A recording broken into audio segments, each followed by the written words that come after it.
আজকে আমি আব্দুল্লাল মামুন আপনাদেরকে জানাবো দেশে সাম্প্রতিক যে চুরি ছিনতাই এবং ডাকাতির ঘটনা নিয়ে বেশ কয়েকটি ঘটনা ঘটে গেছে।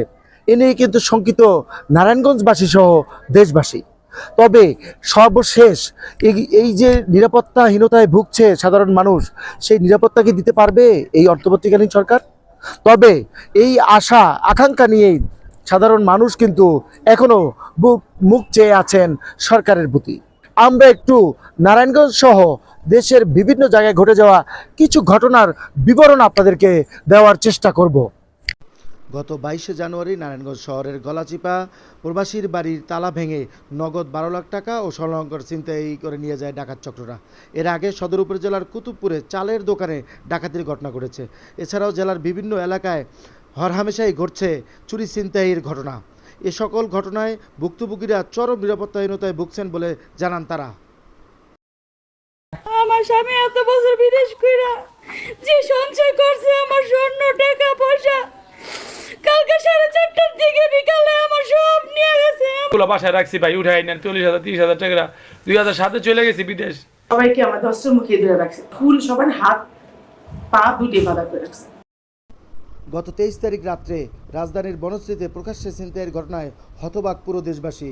এ নিয়ে শঙ্কিত দেশের সাধারণ জনগণও।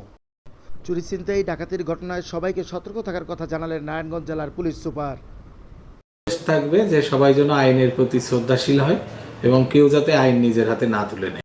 দেশের চলমান সার্বিক পরিস্থিতি নিয়ে স্বরাষ্ট্র উপদেষ্টা যা বললেন, দেশের যে বিদ্যমান আইন শৃঙ্খলা পরিস্থিতি সম্বন্ধে আমরা পূর্ণ সজাগ এবং সচেতন।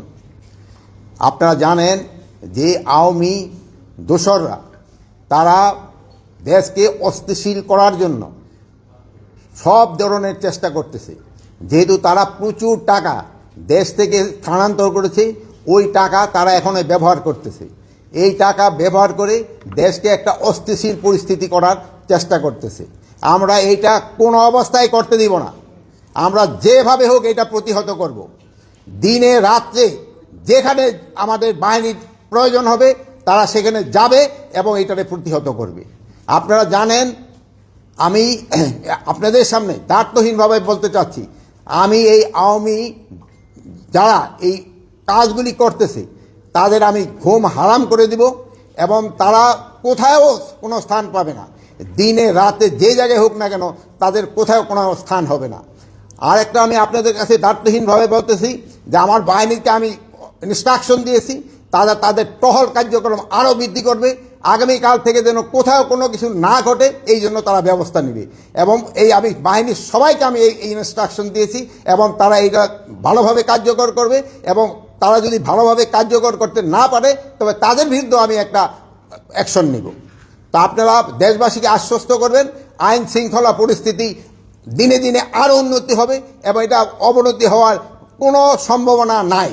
সুপ্রিয় দর্শক শ্রোতা, আপনারা দেখলেন আসলে নারায়ণগঞ্জের বেশ কয়েকটি চুরি ছিনতাই এবং ডাকাতির ঘটনা, সেই সাথে বনশ্রীতে ঘটে যাওয়া সেই বড় ধরনের যে প্রকাশ্যে ছিনতাইয়ের ঘটনা। তো সব কিছু মিলিয়ে দেশের যে মানুষের পরিস্থিতি এখন সেটা ভয়াবহ এবং অনেকটা শঙ্কায় দিন যাপন করছেন দেশের মানুষ। তো সব কিছু মিলিয়ে স্বরাষ্ট্র উপদেষ্টা জাহাঙ্গীর আলম চৌধুরী যে আশ্বাস দিয়েছেন দেশবাসীকে, সেই আশ্বাস নিয়েই দেশবাসী আসলে তাকিয়ে রয়েছেন সরকারের দিকে। এই সমস্ত পরিবেশ পরিস্থিতি থেকে মুক্তি পেয়ে সাধারণ মানুষ একেবারে নিরাপত্তার বলয়ের মধ্য দিয়ে শান্তিপূর্ণভাবে জীবনযাপন করবেন, এমনটাই প্রত্যাশা কিন্তু দেশবাসীর। এরপরে আমি আব্দুল্লাল মামুন আরও কোনো বিষয় নিয়ে আপনাদের সামনে উপস্থিত হব। সেই পর্যন্ত সুস্থ থাকুন, ভালো থাকুন। আসসালামু আলাইকুম ওয়া রাহমাতুল্লাহি ওয়া বারাকাতুহু।